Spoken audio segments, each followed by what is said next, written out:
Hello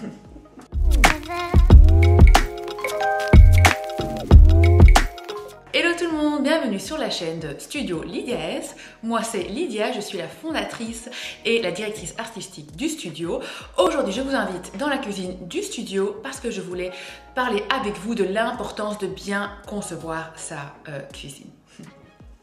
De nombreuses personnes font les mêmes erreurs, moi y compris, et c'est ce qu'on va discuter aujourd'hui parce que ça peut entraîner de l'inefficacité dans la cuisine et même de la frustration, croyez-moi. Du coup, aujourd'hui, on va aborder les 5 erreurs les plus communes selon moi, de la conception aux mesures, au placement des machines, etc. C'est parti! Alors, première erreur que je vois très souvent, ce sont les mauvaises mesures. S'il vous plaît, peu importe où vous faites votre cuisine, bien pensez aux mesures. Et quand je dis mesures, ça prend en compte plusieurs points. Tout d'abord, les mesures effectivement de la cuisine en elle-même, mais également les mesures que ce soit des prises, des interrupteurs, etc. Je vais vous expliquer pourquoi. Tout d'abord au niveau de l'espace global, donc ce qui est important à savoir, c'est ce fameux triangle à respecter entre le frigo, l'évier et le four. Si vous êtes plusieurs dans la cuisine et que vous ne savez pas circuler convenablement, ça va être très compliqué et vous allez avoir de la frustration entre vous et votre mari, votre femme, vos enfants, etc., votre conjoint, peu importe, parce que vous n'allez pas avoir cette circulation naturelle qui doit être dans la cuisine. Je vous mets là ce que j'entends par ce fameux triangle. Alors, il n'y a pas eu un triangle précis, ça dépend aussi de la structure de votre cuisine, mais faites bien attention que vous avez cet espace bien défini. Ceci, c'est également important pour l'ouverture des portes, que ce soit par exemple pour le lave-vaisselle, pour la porte du four ou la porte du frigo. Si vous ne prenez pas en compte un espace assez large, par exemple ici j'ai un îlot, donc c'est très important de respecter au moins 90 cm entre l'îlot et les meubles qui sont sur le mur, parce que sinon vous allez avoir beaucoup de mal à ouvrir, non seulement ouvrir mais passer également à côté de ces portes-là. Au niveau des mesures, il y a également un autre point qui est très important. Je sais que c'est assez compliqué de le savoir à l'avance, mais mesurez bien ou essayez de trouver, quand vous faites la conception de votre cuisine, que ce soit par vous-même, avec un designer architecte ou avec un fournisseur de cuisine, c'est les mesures des prises, des interrupteurs et des points d'eau. J'ai fait l'erreur de ne pas réfléchir en avance et de penser peut-être un peu trop à l'esthétique pour ce point-là. Au niveau de mon remplisseur de marmite, alors il est magnifique, il n'y a rien à dire, je l'adore et je l'utilise tous les jours. Malheureusement, il est trop haut et je n'ai pas pensé à la hauteur exacte qu'il fallait. Déjà, il est trop proche par rapport à la hotte, mais en plus, donc à chaque fois que je dois remplir une marmite ou ma bouilloire à thé par exemple, je dois à chaque fois les soulever. Je ne peux pas le laisser par terre, sinon ça va gicler de tous les côtés. Donc vraiment faites attention à ces mesures-là. Même chose pour les prises.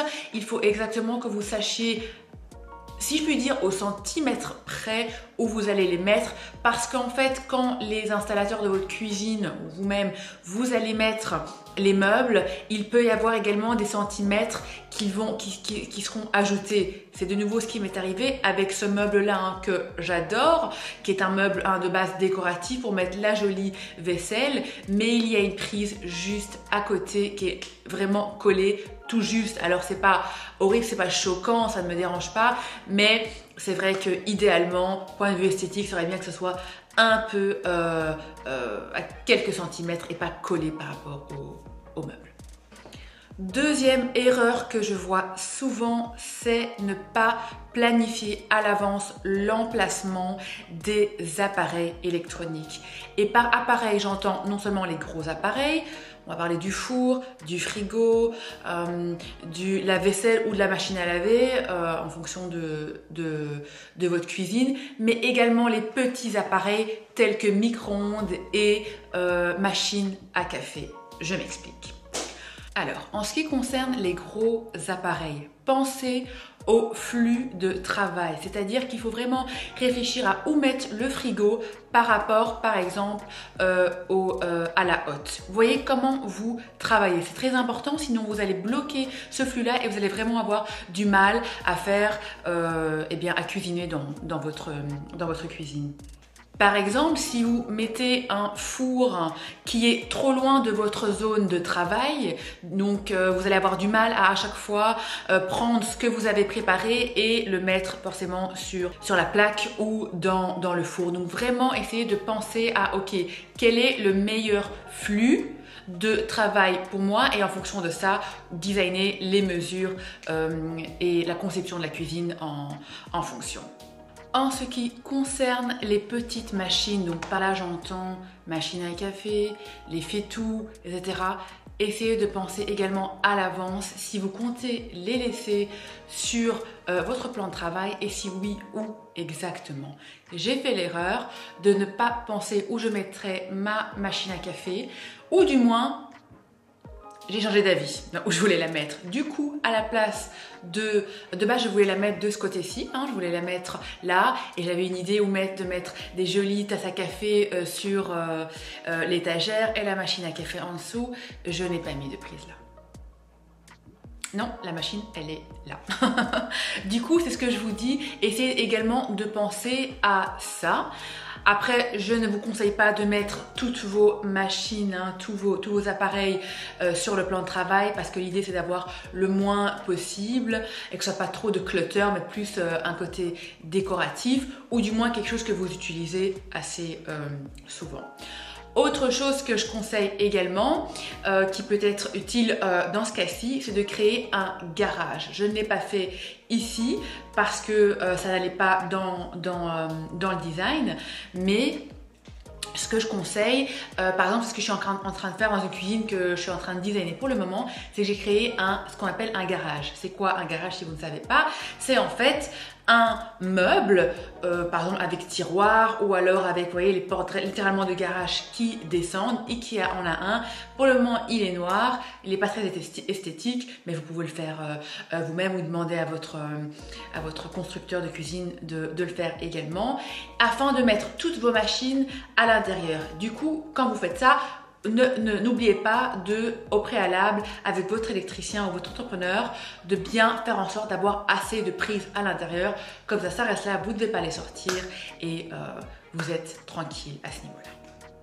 Troisième erreur que je vois, et c'est une erreur selon moi qui est très importante à prendre en compte, c'est de ne pas designer sa cuisine en fonction des habitudes de la famille ou de vos habitudes. Je vois trop souvent des clients qui viennent et qui me disent « Ah, voici my Pinterest kitchen ». On l'adore tous, moi aussi ma kitchen, on va dire, on va pas se mentir, elle est très Pinterest.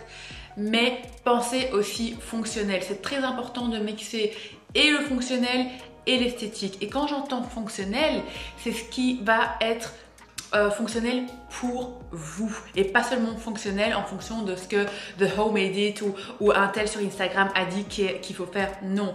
Essayez de voir comment vous utilisez votre cuisine, comment vous et votre famille vous êtes. Est-ce que vous êtes une famille ordonnée? Est-ce que vous êtes une famille désordonnée? Est-ce que vous avez beaucoup de petits-enfants?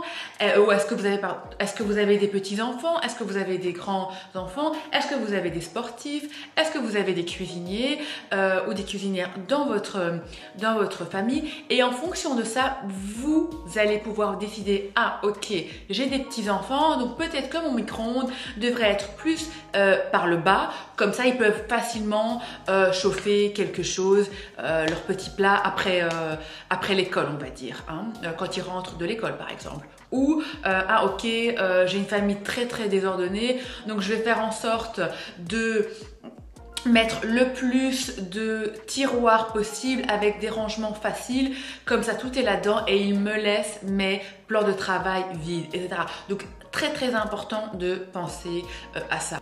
Pour moi, ce qui était important, c'était d'avoir beaucoup d'espace en tiroir et non en porte. Je n'ai quasi pas de portes, à part celles-ci qui sont au-dessus forcément, et alors les portes au coin et en dessous de l'évier. Hormis ça, ce ne sont que des tiroirs, donc c'est facile pour ranger non seulement les ustensiles, mais également la nourriture, c'est facile de mettre des boîtes, vous pouvez aller chercher au fond, etc. Alors qu'avec les tiroirs, à chaque fois vous allez les chercher au fond des...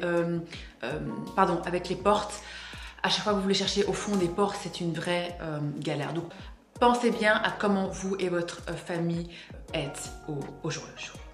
Avant de continuer sur le point 4, je vous invite à, s'il vous plaît, vous abonner, ring the bell. N'hésitez pas à mettre des commentaires pour me dire ce que vous pensez de ces points-ci. Bien sûr, je comprends tout à fait que si votre cuisine a déjà été faite, vous ne pouvez pas faire grand-chose, mais vous avez toujours des moyens pour essayer d'améliorer du moins le point de vue. Vous êtes de plus en plus nombreux et je suis super contente au studio, avec un studio créatif multidisciplinaire, donc on focus vraiment sur le design d'intérieur mais également tout ce qui est voyage.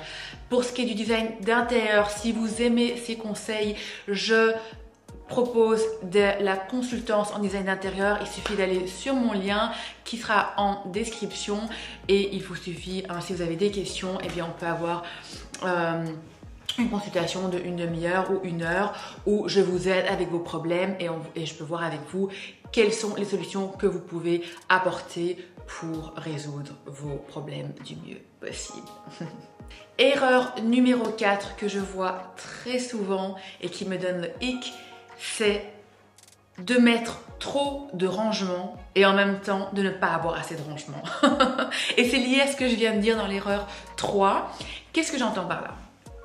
Je vois souvent des personnes qui se disent bah écoutez, j'ai cet espace de cuisine et là-dedans je vais mettre des étagères par-ci par-là partout et après ils se retrouvent avec une cuisine renfermée et lourde au lieu d'être apaisante et allégée, a été très mal disposée.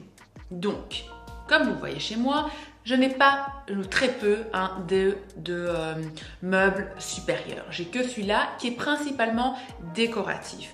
Et par contre là, j'ai des étagères. Alors qu'est-ce que j'entends par avoir les mauvais rangements? C'est-à-dire que c'est pour revenir au point que j'ai dit, il faut connaître ses habitudes familiales. Okay, si vous voulez beaucoup de rangement, il n'y a pas de souci, mais faites en sorte que ce soit assez fonctionnel pour vous. Par exemple, que je dis, moi je n'aime pas trop les tiroirs parce que pour aller au fin fond, c'est pas l'idéal. Mais si c'est la seule solution que vous avez ou si c'est ce que vous l'avez déjà, privilégié ajouter des rangements à l'intérieur. Ikea fait ça. Vous pouvez ajouter, vous savez, des tiroirs dans vos meubles à porte et c'est beaucoup plus facile. Ou alors, si jamais vous avez par exemple des marmites et que vous cuisinez beaucoup, vous en avez plein, alors privilégiez par exemple des tiroirs profonds plutôt que de nouveau des meubles à porte, ce qui vous permet de les mettre à l'intérieur et de les entasser et au moins vous voyez beaucoup plus facilement ce que vous avez. Un autre point, c'est les rangements pour la nourriture. Alors idéalement, moi je conseille toujours d'avoir un espace spécifique. Attention, quand je dis espace, c'est pas forcément une pièce séparée. Idéalement, si vous pouvez vous le permettre, faites-le. C'est la meilleure chose que je vous conseille parce que ça laisse le bazar et le clutter des aliments et les différentes couleurs, etc. séparés. Mais si vous ne pouvez pas et que vous avez besoin que dans un seul endroit, comme la cuisine du studio ici, eh bien faites en sorte qu'il y ait un côté par exemple qui est vraiment tout ce qui est ustensiles, casseroles, etc.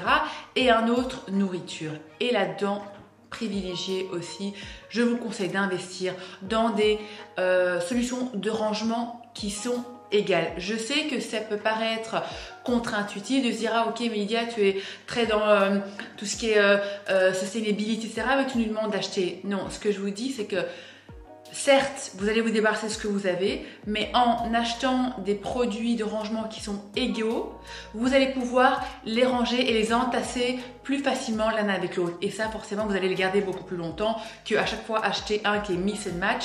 Et alors, vous avez difficile à les ranger dans les tiroirs ou les placards. Et pour revenir à ce que j'ai dit plus tôt, une solution que j'adore, c'est le garage pour vos machines à cuisiner. Ça, c'est vraiment une de mes choses préférées. Et alors, privilégiez par exemple pour les étagères ou pour les meubles avec des portes vitrées, les choses plus décoratives que vous avez envie de mettre en avant ou que vous utilisez moins souvent. Donc, vous êtes sûr que ça va rester rangé. Et enfin, la 5e erreur que je vois, c'est d'économiser sur la qualité des matériaux. Écoutez, souvent quand je propose à mes clients un matériau, ils vont me dire oui mais Lydia mais c'est trop cher, je ne peux pas me permettre ça. Je comprends tout à fait, hein, je ne suis pas là pour vous dire okay, investissez et prenez que cher, mais réfléchissez de nouveau à la manière dont vous vivez dans cet espace et comment vous l'utilisez. Parce qu'en fonction de ça, si vous savez que vous avez une famille qui ne fait pas attention, qui sont désorganisés, alors je vous conseille de privilégier par exemple un plan de travail de qualité où ça ne doit pas forcément être du marbre ou de la pierre, bien que le marbre il faut en prendre soin, mais ça peut être aussi un stratifié de qualité. Ikea en fait de très très bons, il y a de tous les prix bien sûr, mais ceux qui sont à des prix plus premium, ils sont de très bonne qualité. Si vous savez que votre famille ne va pas prendre soin, alors faites-le, parce que sinon dans quelques années vous allez devoir le rechanger ou alors ça va très vite s'abîmer et vous n'allez pas être content de votre espace. Donc dans tous les cas, réfléchissez à ça. Pareil pour par exemple le sol, d'accord? J'entends souvent, ah oui, mais je vais mettre du carrelage pas cher, il est très beau, effet marbre blanc.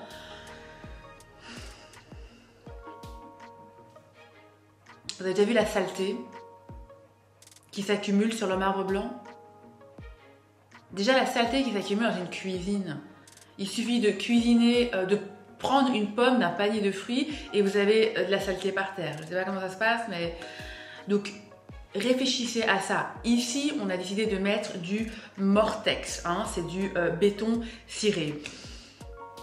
Personnellement, je l'ai mis partout dans le studio, mais j'ai trouvé que c'était le meilleur choix parce qu'on ne voit pas vite la saleté, vu que c'est une matière qui vieillit naturellement, qui prend des couleurs et des traces au fil du temps. C'est beaucoup plus facile à nettoyer, donc c'est pour ça que j'ai décidé de mettre ça. Donc vous voyez, même si c'est un matériau plus cher, dans le long terme, je trouve ça beaucoup plus efficace et plus efficient. Même chose pour vos appareils. Alors je vois souvent quand vous faites une cuisine, de prendre les appareils les moins chers. Ah oui, je vais prendre le frigo, celui-là il est moins cher, le four il est moins cher, mais vous ne pensez pas au long terme. Comment marche un appareil avec de l'électricité? Donc si vous prenez un appareil qui a une qualité médiocre et qui dépense beaucoup en électricité, vous allez payer beaucoup plus cher sur le long terme. Donc pensez à un bon rapport qualité-prix. Oui, il doit être pas trop cher, mais il doit également avoir un bon rapport au niveau de l'électricité. Et voilà, ça c'était les 5 erreurs que je vois très souvent et qui sont selon moi les plus importantes à rectifier. J'espère que ça vous a aidé pour la conception de votre cuisine. Je pense que ce sont des points qui sont très importants parce qu'ils vont vous aider sur le long terme et au final ce seront des points moins coûteux sur le long terme. Donc je vous encourage vraiment à penser esthétique, certes, mais également fonctionnalité en fonction des habitudes de votre famille et de vous-même, s'il vous plaît. Parce qu'une fonctionnalité pour quelqu'un n'est pas la même qu'une fonctionnalité pour quelqu'un d'autre. J'espère que vous avez apprécié cette vidéo. Dites-moi en commentaire ce que vous en avez pensé. Quels sont les points, selon vous, qui sont les plus importants ou qu'est-ce que vous auriez ajouté également sur cette liste. Moi, je vous retrouve dans la vidéo suivante. Je vais faire beaucoup plus de vidéos de ce style-là. En attendant, je vous invite de nouveau à vous abonner et également à me suivre sur Instagram où je mets beaucoup plus d'updates sur ce qu'on fait avec le studio qui est du design intérieur, mais aussi le studio de photoshoot et également de la création de contenu et des voyages. Je vous fais de gros bisous. Je vais aller me faire une petite tisane dans ma cuisine et prendre ma petite infusion dans mon espace spécial thé dans ma cuisine. Je peux vous montrer également comment j'ai aménagé les tiroirs. Si ça vous intéresse, dites-moi en commentaire. Et je vous retrouve à très bientôt. Excellente journée à vous. Bye.